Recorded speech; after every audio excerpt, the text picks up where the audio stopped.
मंगलमूर्ति सद्गुरु मिलवई सर्वाधार, मंगलमय मंगल करनो बिन बहु बारंबार।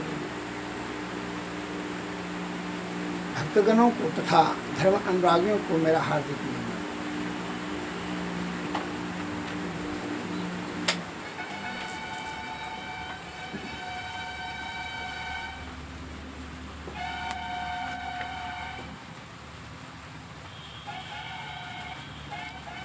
और संशय बताओ मुक्ति है, संशय या अविष्ट चेता शाम नौ मुक्तिर्जनम जन्मांते तस्मात् विश्व समान पुनः नु यात। असंशय वाले को ही मुक्ति मिलती है, संशय वाले को कई जन्मों में भी मुक्ति नहीं प्राप्त होती है। अतः विश्वास प्राप्त करना चाहिए। जिसके मन में संदेह है या कोई प्रकार का अभिमान है कि ईश्वर है कि नहीं है, मिलेगा कि नहीं मिलेगा, कि झूठे समय बर्बाद होगा, कि जो क्या कि इसमें समय बर्बाद करना है, या गुरु को क्या उसका इज्जत देंगे, नाना प्रकार का किसी प्रकार का अगर यदि संशय है तो आप समझ लीजिए उसको मुक्ति नहीं मिलेगा। अतः जो संशय विहीन है उसी को मुक्ति मिलेगा। जो पूर्ण रूप से श्रद्धा और विश्वास से दृढ़ संकल्प पूर्वक से जो है गुरु के प्रति श्रद्धा विश्वास और उनके वचनों को अमल करते हैं, उन्हें सफलता सिद्धि मिलती है। जो संशय युक्त है न असंशय वाले को मुक्ति नहीं मिलता है।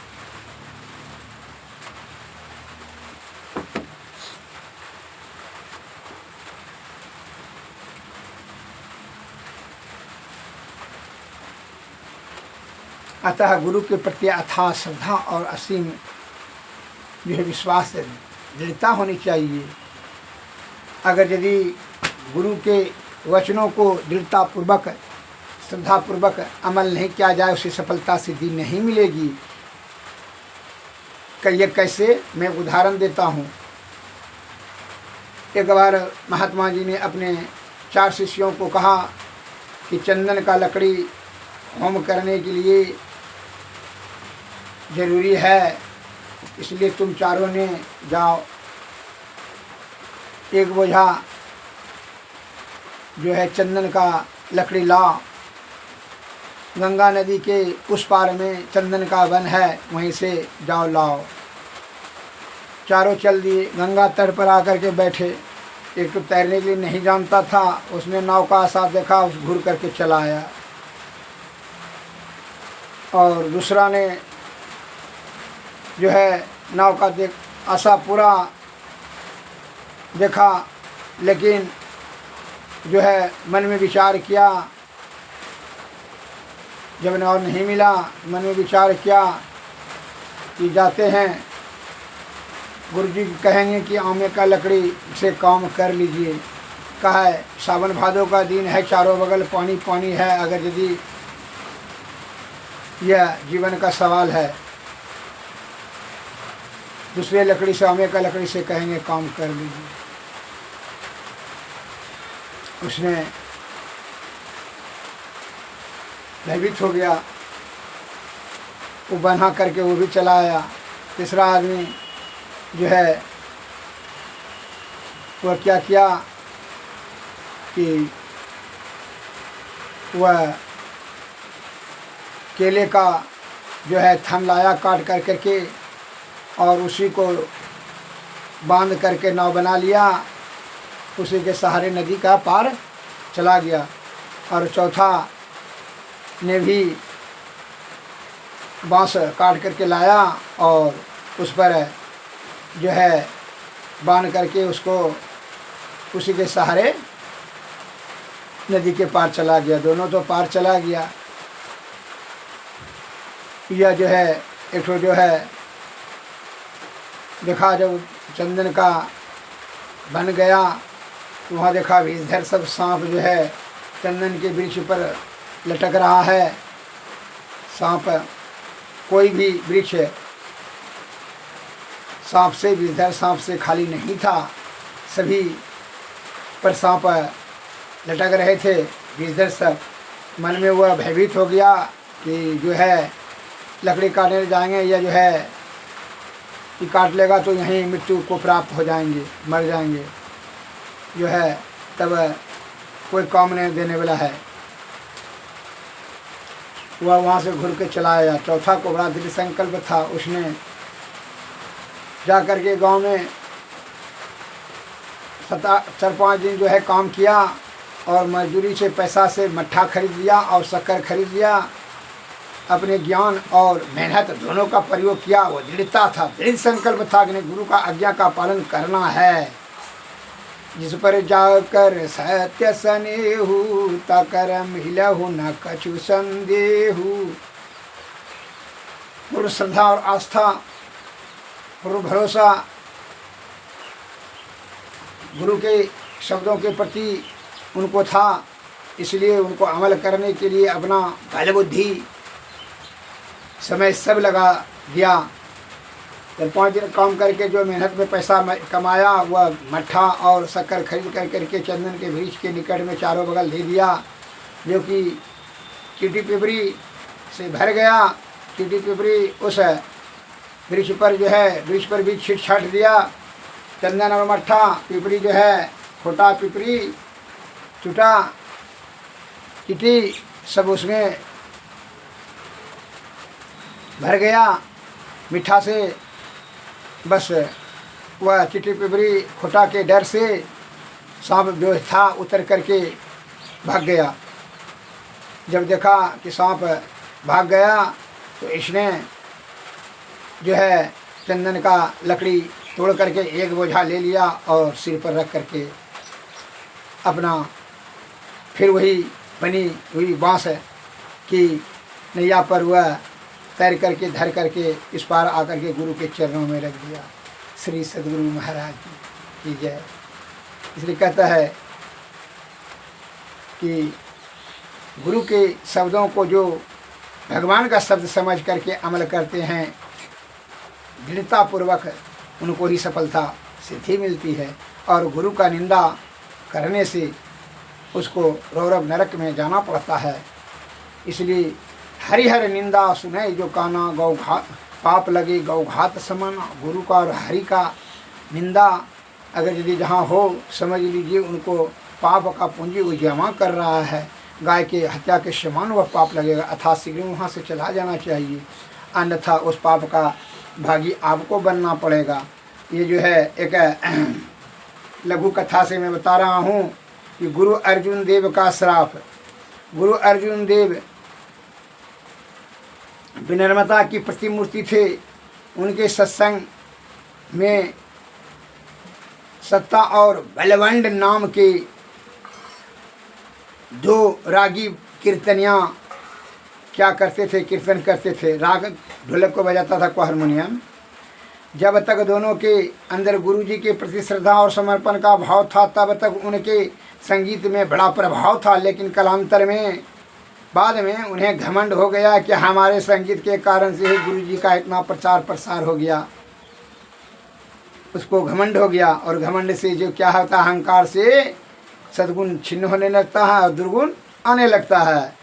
एक दिन गुरु जी के बुलावे पर भी दोनों दरबार में नहीं आए। तब गुरु अर्जुन देव स्वयं पैदल ही उनके डेरे की ओर चल पड़े। आगे आगे गुरु जी जा रहे थे और पीछे पीछे शिष्यों का समुदाय, जिनकी झलक पाने के लिए देवता भी ललायित रहते थे। ऐसे महान संत स्वयं चलकर सत्ता और बलवंड के द्वार पर पहुँचे। उन्होंने आवाज़ लगाई, फिर भी दोनों कीर्तनियाँ बाहर नहीं निकले। 2-3 बार आवाज़ दिए जाने पर भी अब ये बाहर आया और तो गुरु को नमन करने के स्थान पर अकड़ करके बोलने लगा कि हमको धोखा करते हैं, हमसे चढ़ावे की सारी रकम संगत में रख लेते हैं और हमारे कीर्तन में कुछ गिने चुने व्यक्ति को भेजकर हमारा अपमान कराया। गुरुजी ने नम्र स्वर में कहा, भाई आप तो हमारे आदरणीय हैं, क्योंकि गुरु नानक देव जी के कीर्तन करने वालों को के यहाँ आपने जन्म लिया है।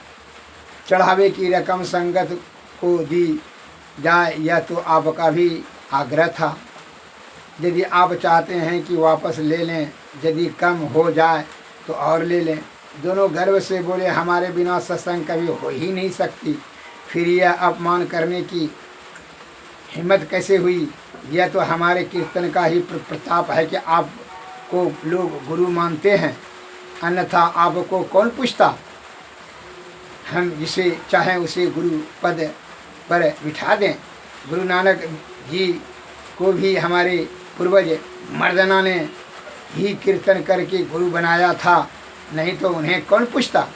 गुरु जी ने अपना अपमान तो बर्दाश्त कर लिया, पर जगत गुरु नानक देव जी को कहे गए शब्द उनके बर्दाश्त नहीं हुए। उनके मुख से निकल पड़ा, तुमने अहंकार में आकर दुष्टता की सीमा को पार कर दी है। गुरु नानक देव जी के प्रति कटु वचन बोलते हो, जाओ तुम्हें कोढ़ फूट जाएगा और कोई तुम्हारी सुधि तक भी नहीं लेगा। इतना कहकर गुरु जी शिष्यों सहित वापस लौट गए। जिन्होंने कभी वाद्य यंत्र छुआ भी नहीं था, उनसे बजाने को कह दिया। फिर तो ऐसा दिव्य संगीत बजा कि लोग सत्ता और बलवंड को भूल गए। 2 दिन तक तो सत्ता और बलवंड प्रतीक्षा करते रहे कि शायद गुरुजी किसी को बुलाने के लिए भेजेंगे, किंतु कोई उन्हें बुलाने नहीं आया। तीसरे दिन उनके सारे शरीर पर कुष्ठ चक्के निकल गए। चौथे दिन पीप भर गए, आबाद हो गए। 1 सप्ताह बीतते बीतते जो है पहचानने वाला उसको कोई नहीं रहा। सभी गर्व उसके कीर्तन गाते थे, सभी जाते रहे, सब गर्व चूर हो गया। उनकी तान पर लोग जो सुनते थे सब उनसे कन्नी काटने लगे। दुर्गंध के मारे उनके करीब नहीं आते थे। अन्न वस्त्र समाप्त हो गए, दवा के लिए भी पैसे नहीं बचे। बच्चे भूखे मरने लगे, दोनों लाचार हो गए और पश्चाताप की अग्नि में जलने लगे। उनकी दयनीय स्थिति देखकर लाहौर के भाई लच्छा जी ने गुरु जी के दोनों को क्षमा करने की भीख मांगे। भक्त वत्सल गुरु जी की कृपा से दोनों का कष्ट समाप्त हो गया, किंतु जीवन में पुनः उस स्थान को कभी नहीं पा सका। गुरु जी ने उनको पहुंचा दिया था जहां गुरु जी ने पहुंचा दिया था। इसलिए कहता है, गुरु आज्ञा माने नहीं गुरु ही लगावे दोष, अगुरु निंदक जग में दुखी मुए न पावे मोक्ष। श्री सदगुरु महाराज। इसलिए गुरु का कभी कठोर शब्द या मन में किसी प्रकार का अश्रद्धा का भाव नहीं विचार करना चाहिए, अन्यथा दुर्गति निश्चित हो जाएगी। सभी सद्गुण नष्ट होकर करके आप रौरव नरक में चले जाएंगे। श्री सद्गुरु महाराज। एक वाक्य आया है, नो ध्यानम ध्यानम इति हुआ ध्यानम शून्यगतम मनः तस्व ध्यान प्रसादेन सो सख्यम मोक्ष मनो संशयः। अर्थात ध्यान को ध्यान नहीं कहते, शून्यगत मन को ध्यान कहते हैं। उसी ध्यान की प्रति के द्वारा ही सुख और मोक्ष लाभ होते हैं, इसमें संशय नहीं है। इस पर एक लघु कथा बताते हैं। बौद्ध सम्राट, बौद्ध आश्रम में सम्राट एक बार जापान के राजा बौद्ध आश्रम को देखने की इच्छा से घोड़े पर सवार होकर के गए। जैसे वो आश्रम के दरवाजे पर पहुँचे, एक बौद्ध भिक्षु ने उनका अभिवादन और स्वागत किया। सम्राट ने कहा कि मैं तुम्हारे आश्रम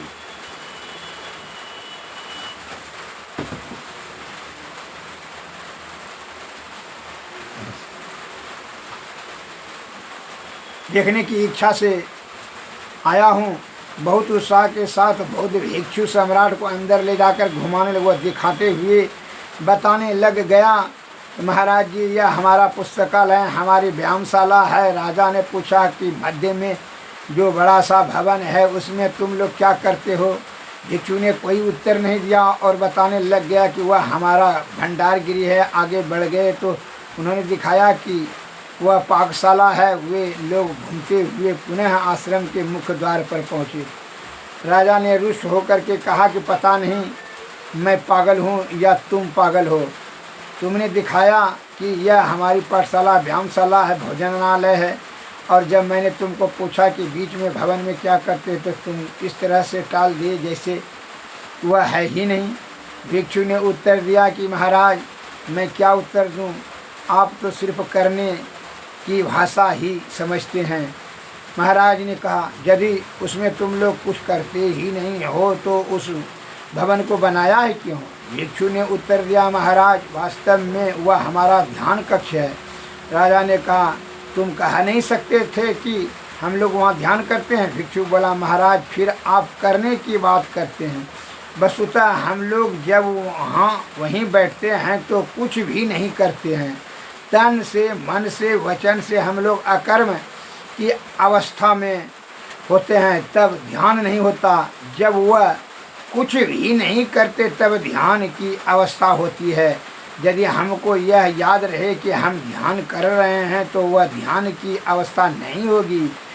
शरीर बिल्कुल अचल और स्थिर हो, मन विचार शून्य हो, तब वह ध्यान की अवस्था कहलाती है। महाराज ने पहली बार ध्यान को ठीक से जाना और समझा। श्री सद्गुरु महाराज इसलिए कहते हैं ध्यान को ध्यान नहीं कहा जाता है, शून्यगत मन को ही ध्यान कहा जाता है। ध्यान की अवस्था में यह बात उनको अगर ये ध्यान रहे कि मैं ध्यान में हूँ तो कभी वह ध्यान नहीं हुआ, वह मन की बेईमानी हुआ, मन के अंतर्गत में है। जैसे किसी पागल को यह बात का ज्ञान हो जाए कि हमें पागल नहीं हूँ तो वह पागल ही नहीं रहेगा। कि मैं पागल हूँ यह जानकर वह पागल ही नहीं रहेगा, वह पागलपन छूट जाएगा। श्री सद्गुरु महाराज की जय। इसलिए एक संत महानी में कहा आया है कि गुरु का प्रति श्रद्धा असीम होना चाहिए, तभी तब जो है क्या होगा, तब यह जीव आत्मा का परम कल्याण होगा। कहा है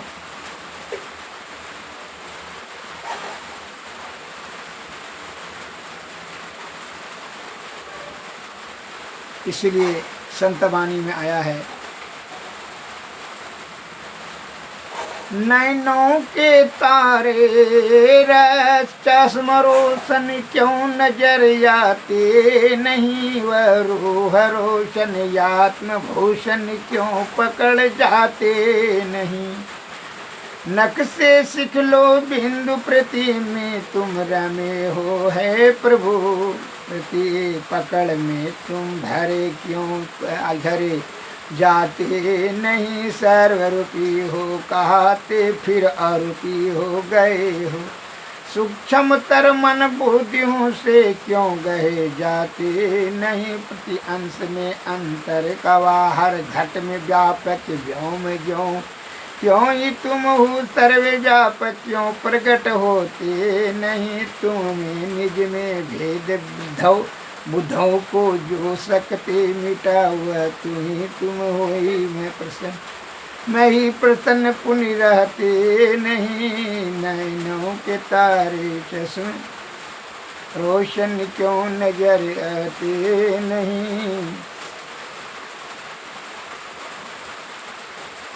बिना गुरु की कृपा पाए नहीं जीवन उदार है। श्रुति श्रुति आई यम फांसी अयन सुधि अपनी नासी, भई भव सोग की बासी कठिन जहाँ ते उदार है। गुरु निज भेद बतलावें सूरत को राह दर्शावें, जित हित जीव हित आप ही आवे सूरत को आई तरह। गुरु हितु है गुरु पितु गुरु ही जीव के मितु है, गुरु सम कोई नहीं दूजा जीवों को उधार है। गुरु की नित कर पूजा जगत इन सम नहीं दूजा, मही को आन नहीं सूझा फकत गुरु ही अधर है। बिना गुरु की कृपा पाए नहीं जीवन उदार है। बहुत से मन में जो है संदेह रहता है कि पहले किसका ध्यान करें। तो संत महात्मा लोग कहते हैं, प्रथम ही धारो गुरु का ध्यान हो, स्तुति निर्मल हो बिंदु ज्ञान। दौ नैना विच सन्मुख देख, एक बिंदु मिले धृति दौरे के, सुख मन झलके तिल तारा, निरख सूरत दसमी द्वार। ज्योति मंडल में अचरज जोत, शब्द मंडल अनहद शब्द होत। अनहद में धुन सतलोलाय, भव जल तरिबो यही उपाय। नहीं उक्ति सरल साची, लह जो गुरु सेवा राची। श्री सद्गुरु महाराज, श्री सद्गुरु महाराज।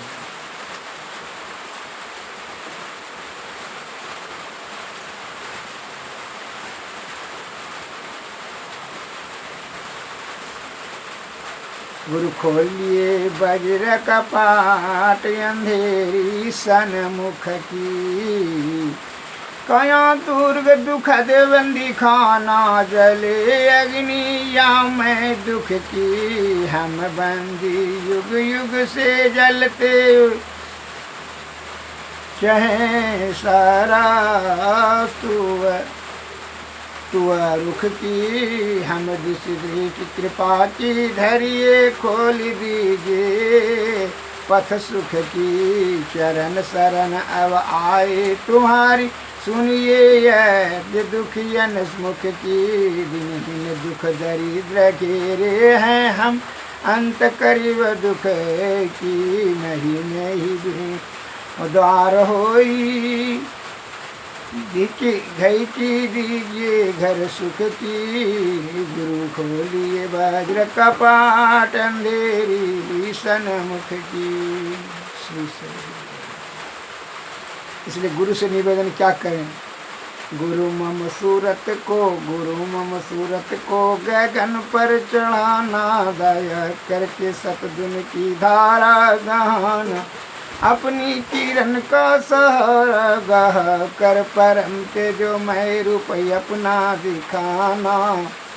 साधन भजनहीन मौसम न को, मेरी इस दुर्बलता को प्रभु जी मिटाना। पापों के संस्कार जन्मों के है मेरे, है जो दया कर क्षमा कर मिटाना।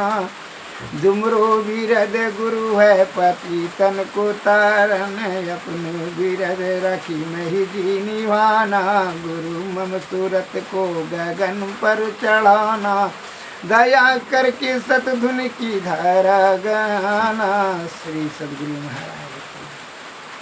बिना सद्गुरु की कृपा से विषय का त्याग अत्यंत दुर्लभ है, ब्रह्म दर्शन भी दुर्लभ है और सहज अवस्था भी अत्यंत दुर्लभ है।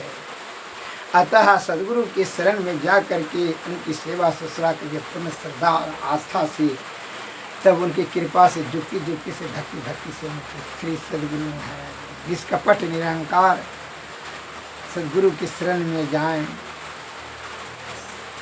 और तन मंदिर में कीजिए, दृष्टि जुगल कर सन मुख दीजिए। चमकै बिंदु सूक्ष्म अति उज्ज्वल,